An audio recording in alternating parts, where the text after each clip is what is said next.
Alam kong ito nang naghihintay na kapalaran sa akin. Alay, binuhay niya ang init ng katawan ko eh. Gunggong, ano'y kita sa mukha eh. Pagnanasa.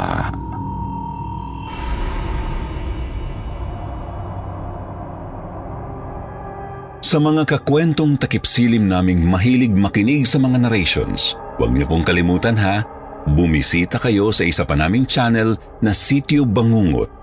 Puro narrations na ang ilalagay namin doon para po ito sa inyo sa mga gustong makinig ng mga kwentong pampaantok. Ito na ang pampatulog nyo tuwing 8 p.m. ng gabi. Huwag niyo pong kalimutan. Sitio Bangungot.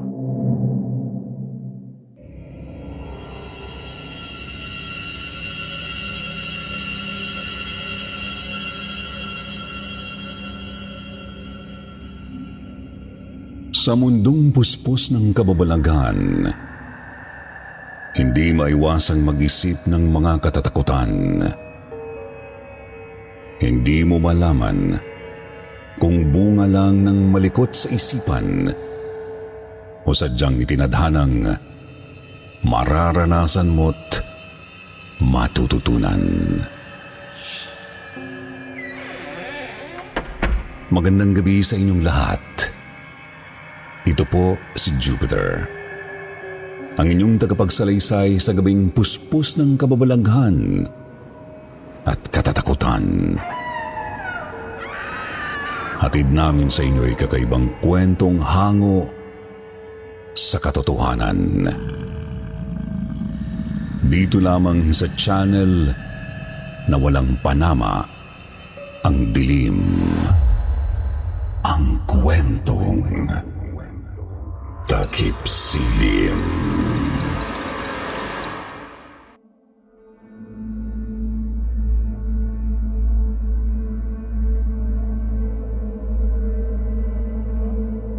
Isang mapagpalang gabi po sa lahat, lalo na sa inyo, Sir Jupiter.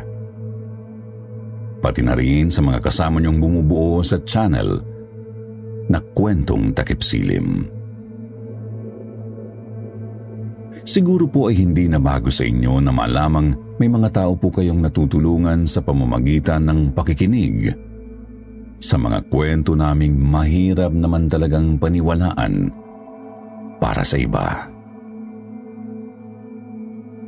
Naisipan ko pong magpadala ng mensahe sa inyong channel dahil dito pakiramdam ko ay malaya kong maikikwento ang sikretong matagal ko nang kinikimkim sa sarili ko.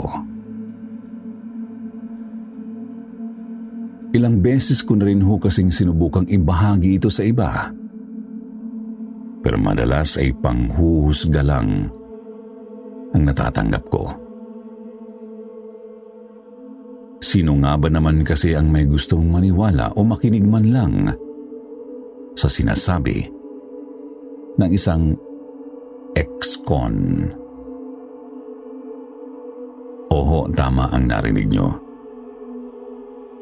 Isa ho akong ex-convict na nakulong noon dahil sa pagbebenta ng ipinagbabawal na gamot. Dati rin ho akong lulong dito, kaya marami ho akong nagawang hindi magandang bagay sa lugar namin na siyang dahilan kung bakit masama ang reputasyon ko roon. 5 taon din ho akong namalagi sa likod ng rehas. At doon ko nakilala si Alvino na nakulong naman dahil sa kasong panghahalay. Ganoon pa man ay naging matalik na magkaibigan kami ni Alvino. Kaya naman, nang sabay din kaming makalaya, ay hindi ako nagdalawang isip na alokin siyang tumira sa bahay ko. Doon sa isang maliit na barangay sa Mindoro.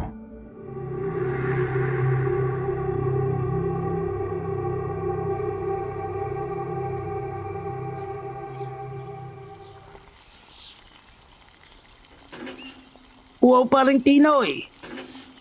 Alay, kay sarap naman ni ring niluto mong adobo sa gata. Hindi halatang galing sana ako yung manok. Gago! Pare, huwag kang maingay, ha? Mamaya marinig ni Mang Jose. Malaman pa nyo na walay panabong niya, ha? Ala, hindi kung gayon ay disimula na nating lantakan at pulutanin na iyan nang maubos ng ebidensya.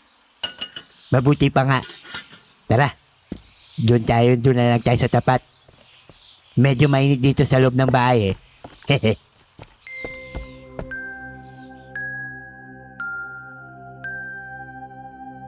Ang sarap ng inuman namin ni Alvino ng araw na yon. Medyo marami kasi kaming stock ng inumin dahil nag-e-extra kami sa isang tubaan ng mga panahong yun. Kaya halos araw-araw din kaming lasing. Gayong wala pa yata kaming 10 araw na nakakalabas mula sa bilangguan. Maya-maya pa halos sabay kaming napalingon ni Alvino sa pintuan ng kapitbahay kong sina Aling Helen. Dahil mula roon ay lumabas ang isang napakagandang dalaga. Kasunod nito si Manang Narsing na kilalang manghihilot naman sa lugar namin. Talagang napatitig kami ni Alvino sa nasabing dalaga. Bukod kasi sa napakaganda at napakaamo ng mukha nito, ay talagang kaakit-akit din ang hubog ng kanyang katawan.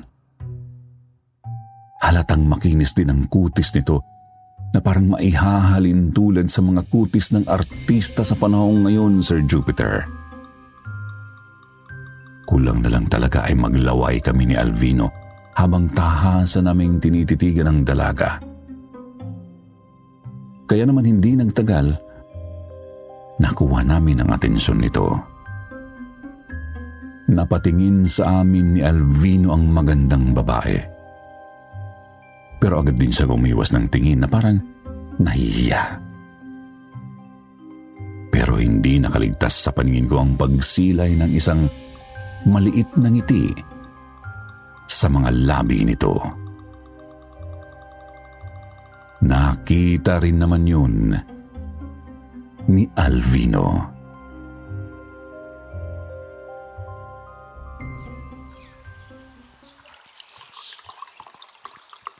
Alay, kay ganda naman ng babaeng yaon. Parang Tinoy. Kilala mo gayaon? Hindi nga, Ngayon ko lang nakita yun dito. Bagong salta siguro. Alay, hindi maaaring hindi natin makilala yung babaeng iyong paray. Alay, binuhay niya ang init ng katawan ko, Alam mo namang matagal na tayong hindi nakakapagdilig ng bulaklak. Mukhang makakabawi tayo ngayon. Ano naman ibig mo sabihin, pre, ha? Mukhang may binabala ka, ha? Huwag kang nangaano, ha? Nangaano ka, ha?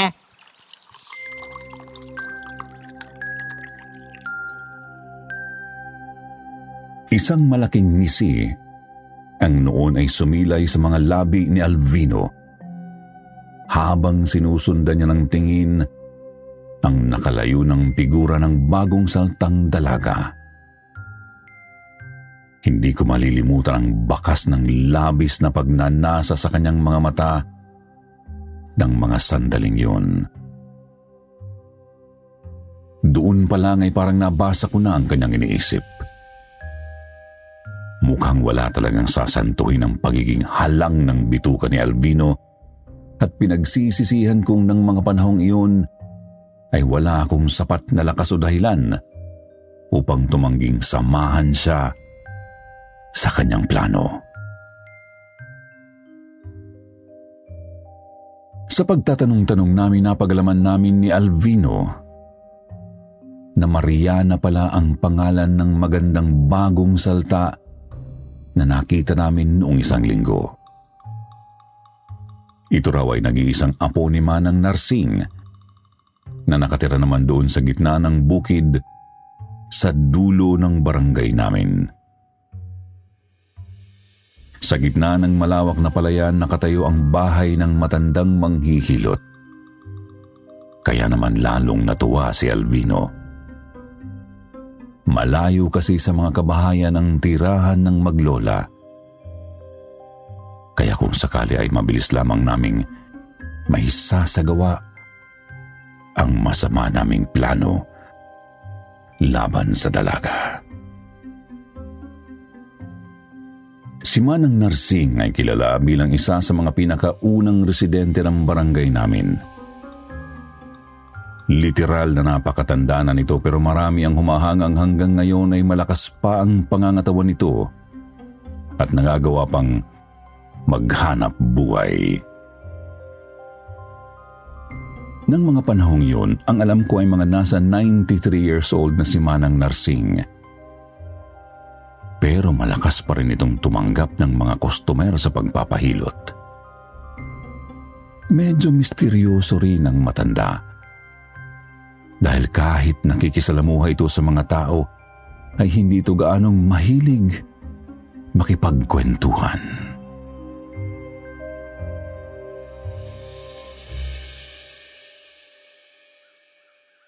Talagang sinaswerte tayo pare ano?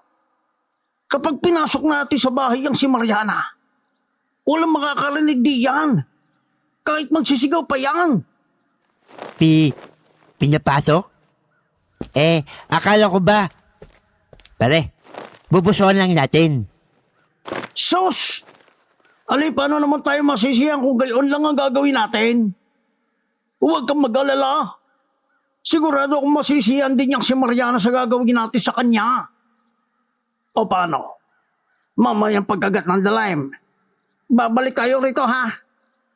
Kapag malalim na ang gabi, saka tayo sasalakay. Pare, wag kang nakakawa naman si Mariana ha? Tsaka, kalalaya lang natin, ayoko pang bumalik sa likod ng mga rehas ha? Ha? Wag kang magulo, pre, wag kang magulo. Kado, wag mo naman pala para Walang mahuhuli kung walang magpapahuli. Ayaw mo kang makatikim ng sariwang laman.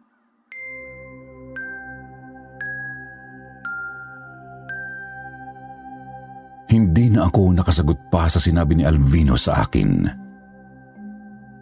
May parte sa isip ko na hindi ko gusto ang planong yun. Pero hindi ko rin maiwasang hindi matukso dahil sa pangungumbinsi sa akin ng kaibigan ko. Isa pa ng mga panahong yun ay patapon na talaga ang buhay ko. Kahit na 25 anyos pa lamang ako noon, habang si Alvino naman ay 31. Kinagabihan ay ganun na nga ang ginawa namin. Naghanap kami ng magandang pwesto sa labas ng bakuran ni Manang Narsing, kung saan hindi agad kami mapapansin kung sakaling may mga tao mang mapadaan doon. Natatakpan kasi ng mga kahoy na bakod ang palibot ng kanilang bakuran. Pagkatapos ay napaliligiran pa yun ng mga puno at halaman. Doon kami pumwesto sa likod ng masukal at mapunong parte sa labas ng mga kahoy na bakod. Sa tapat mismo ng poso kung saan namataan naming palaging naliligo ng ganoong oras si Mariana. Sa mga nakalipas na araw, ng pagmamanman namin sa kanya. Mataman kaming nag-abang hanggang sa maya-maya pa sa wakas. Nakita rin namin siyang lumabas ng kanilang bahay. Kaya lang, nagtaka kami nang makita naming kasunod nito ang kanyang lola na noong mga nakaraang araw ay palagi namang umaalis ng gabi.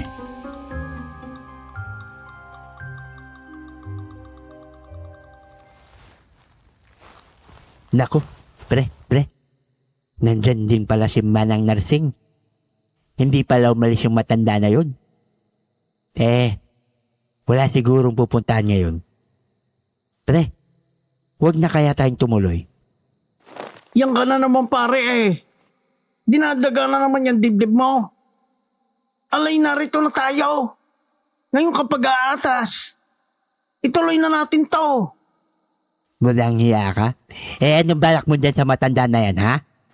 Pati ba kay Mang Narsing? May pagnanasa ka, ha? Naku, pre! Hindi ko kaya yan. Hindi ganyan mga tipo kong babae, pre. Ha? Naintindihan mo? Ha? Naintindihan mo? Gulit mo eh, ha? Sira! Ano ba naman nilang taong are? Ikaw nga'y kilabutan sa sinasabi mo parang Tinoy. Hindi ako mailig sa kulubot, ano? Handa ka na ba, Mariana? Handa ka na bang tanggapin ang kapalarang itinakda sa iyo ng lahi natin? Opo, Lola Narsing. Handa na po ako. Kung ito lang po ang magagawa ko para matapos ng paghihirap niyo. At nang makapahinga na kayo sa wakas.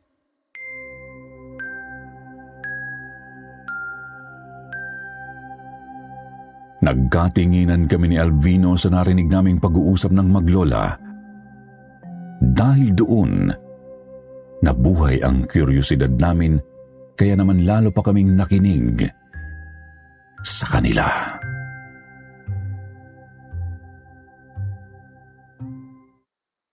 Maupo ka rito sa bangko, Mariana. Gusto kong makita ang maganda mong mukha bago ako tuluyang magpaalam sa mundong ito.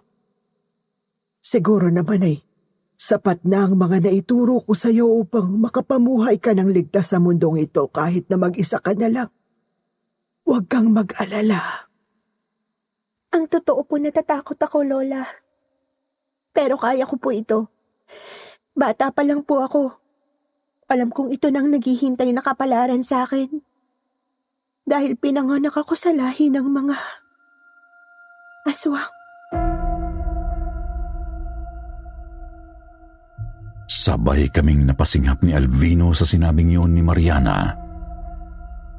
Nanlaki ang mga mata naming dalawa. Ako ay mabilis na kinilabutan dahil wala namang dahilan ang maglolang ito na mag-usap ng ganoon kung nagbibiruan lang sila. Hindi naman sila mukhang mga siraulo.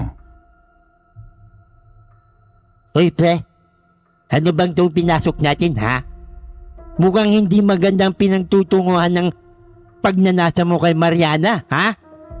Alay, baliw yata ang maglolang niyang pare. Galing daw sila sa lahi ng mga aswang. Pinagluloko yata tayo ng mga yan eh. Gunggong! Paano naman tayo lulukoy ng mga yan, eh? Hindi nga nila alam na nandito tayo. Mag-isip ka nga, ha, pre? Ha? Huwag ka nga ano, pre? Ha? Nangano ka, ha? Sa kalagitnaan ng pagtatalo namin ni Alvino ay napansin naming isinahod ni Manang Narsing ang dalawang palad niya sa ilalim ng kanyang mga baba. Pagkatapos noon ay binuka niya ang kanyang bibig at ganoon na lang ang pagdagundong ng dibdib ko nang makita mismo ng mga mata namin ni Alvino na lumabas mula sa bibig ng matanda ang mahaba nitong dila kasabay ng pag-agos ng tila kulay itim nitong laway papunta sa mga palad nitong nakaabang. Halos bumaliktad na ang sikmura ko doon pa lang at gusto ko na sanang hilahin paalis si Alvino pero para kaming nabatong pareho sa pwesto namin nang makita namin ang sumunod na ginawa ng maglola. Lumuhod si Mariana sa harapan ni Manang Narsing. Tumingala rin sa pagkatapos ay ngumanga. Bago naman ibinuhos ng kanyang lola ang itim na laway sa mismong bibig ng dalaga. Hindi ko na kinaya pa ang nakikita ko kaya nasuka ako sa mismong pwesto ko. Binatukan pa ako ni Alvino dahil gumawa ng ingay ang pagduwak ko. Mabuti na lang at mukhang hindi naman narinig yun na maglola dahil patuloy lang sila sa kanilang ginagawa. Kitang-kita namin nang unti-unti ay magpalit ng anyo si Mariana. Mula sa dati ay napakagandang dalaga hanggang sa pagiging isang nakasusulasok na halimaw na mukhang hayok at mas matindi ang pagnanasa sa laman. Ang kanina'y magandang mukha ni Mariana ay naging pangit. Nagkaroon siya ng mahahaba at matutulis na ngipin. Tila nasunog din ang kanyang balat na nangitim.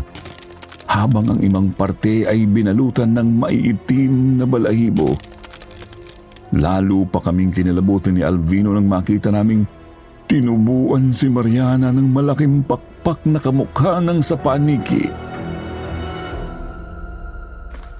Albino, paala ka sa buhay mo ha.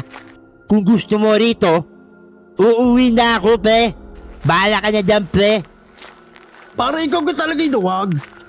Lalo tayong makikita ng aswang na yan kung ngayon pa tayo tatakbo. Ali, ang mabuti pa magtago na lang tayo rito. Ay, dito ka laang. Dito ka laang. Bitawan mo ko. Hindi ako makahinga. Pre, hindi ako makahinga. Bitawan mo ko, pre. Kung ikaw gay tunay na kaibigan. Ali, hindi mo ako iiwan rito. Gunggong, ano'y kita sa mukha eh. Ha? Nakaano ka, pre, ha? Nasa kalagitnaan kami ng pagtatalo ni Alvino nang bigla na lamang may magsalita sa aming likuran. Isang boses ng babae, ngunit may halo yung malalim na boses garalgal. Bakit naman magtatago pa kayo? Kanina ko pa alam na nandito kayo pinanonood kami ng lola ko. Talagang hinayaan ko lang kayong manatili dyan. Dahil alam kong oras na magpalit ako ng anyo. Kakalam ng matindi ang sikmura ko at maghahanap ako ng kakainin.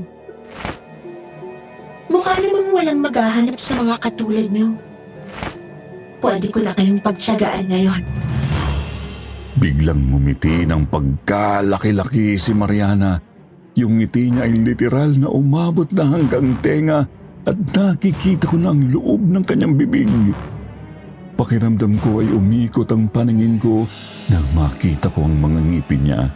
Hindi ko rin alam kung saan at paano ako humugot ng lakas nang magsimulang tumakbo palayo habang si Alvino ay naiwan sa harap ni Mariana. Wala nang lingon-likod pa akong tumakbo ng tumakbo. Naririnig ko ang pagaspas ng pakpak ni Mariana sa ibabaw ng ulo ko kaya lalo akong nataranta. Maya-maya hindi ko na naiwasan pang mapatingala at doon ko nakitang hinahabol nga ako ng aswang habang bit-bit nito ang kaibigan kong si Alvino na ngayon ay wala ng malay. Hindi gaanong malayo ang agwat ni Mariana mula sa lupa. Mababa lang ang lipad nito marahil ay dahil ngayon pa lamang nito nasubukang maging aswang. Dahil doon, ilang saglit pa ay naramdaman kong may pumatak na likido sa mukha ko mula sa himpapawid. Noong una akala ko pa nga ay laway ni Mariana. Pero nang pahirin ko yun gamit ang kamay ko ay nakita kong kulay pula ito at malagkit.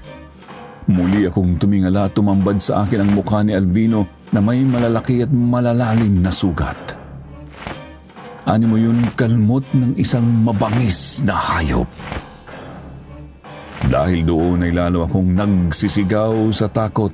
Hindi ko na alam ang gagawin ko ng mga sandaling yun na talagang nawawalan na ako ng pag-asang makaligtas pa sa kamay ng bagong silang na aswang na si Mariana. Hoy! Tulong! Tulungan niyo ako! Meron man nakarinig dyan! Tulungan niyo ako! Ha? Wala na akong ibang masabi pa kundi tulong.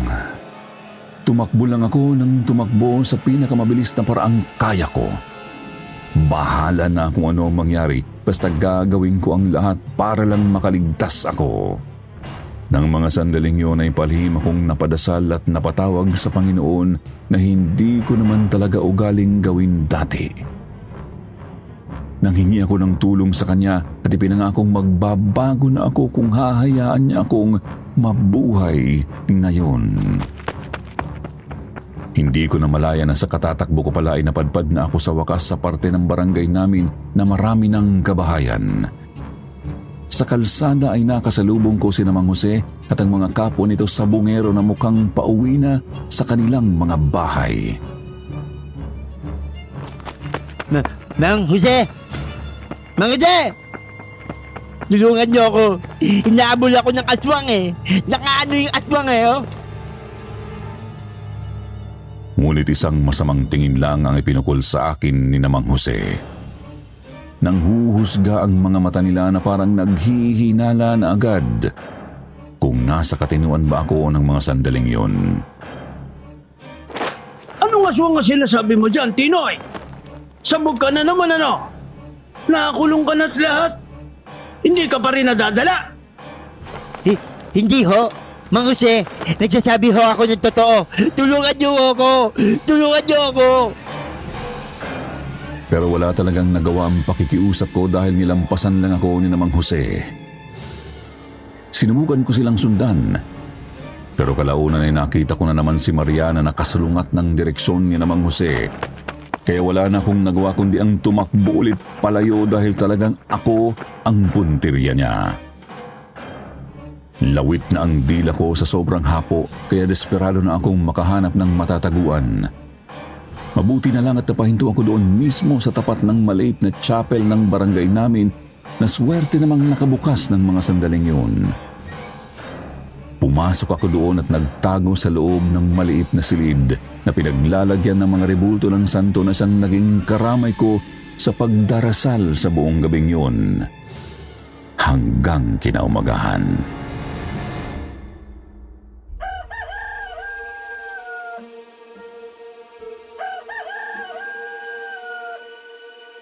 Nang magising ako at nasilayan ko ang sikat ng araw, doon ko napagtanto na iniligtas pala ako ng simbahan.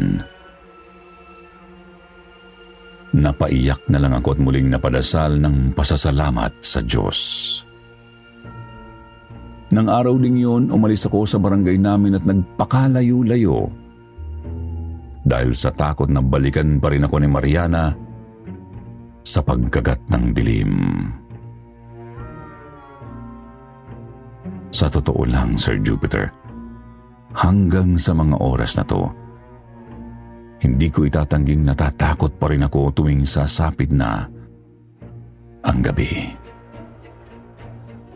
Hindi ko nagawang kalimutan ang naging karanasan kong yun lalo pa at hindi ko alam kung ano na ang nangyari kay Alvino matapos ko siyang iwanan sa kamay ng aswang na si Mariana. May maganda rin namang naidulot sa akin ang nangyaring yon, Sir Jupiter. Dahil kasi doon ay napagpasyahan kong magsilbi sa simbahan. Sa bagong lugar na pinuntahan ko kung saan ako muling nagsimula ng panibagong buhay, ay naging volunteer ako sa simbahan. Ako ang isa sa naglilinis, nagpapaganda, at nagpapanatili ng ayos doon kahit na wala yung bayad. Tuwing linggo ay palagi na akong nagsisimba bilang pagtanaw ng utang na loob para sa itinuturing ko na pong pangalawang buhay. At dahil po doon, Sir Jupiter, ay nagkaroon ako ng asawa at mga anak na siyang naging bagong pag-asa ko. Wala na rin akong naging balita pa kay Mariana simula noon. Ang alam ko lang ay hindi niya kailanman nilisan ang barangay namin. Dahil doon hanggang ngayon po, Sir Jupiter, ay takot pa rin ako sa mga aswang. Kahit na parati kong sinasabi sa sarili ko na malabo na silang mabuhay sa panahon ngayon, napapaisip pa rin ako madalas. Kaya naman may tanong po ako sa mga listeners. Sa tingin niyo po ba, may mga aswang pa rin gumagala at nakikisalamuha sa atin nang hindi natin alam hanggang ngayon? Comment naman po kayo at babasahin ko kapag nailabas na ang kwentong ito. Maraming salamat po ulit, Sir Jupiter, at sa buong kwentong Takip Silim. Para po sa pagpapaunlak na maibahagi ko ang kwento ng karanasan ko sa aswang. Sana po ay patuloy pang lumago ang channel ninyo. Hanggang dito na lamang po. Tinoy.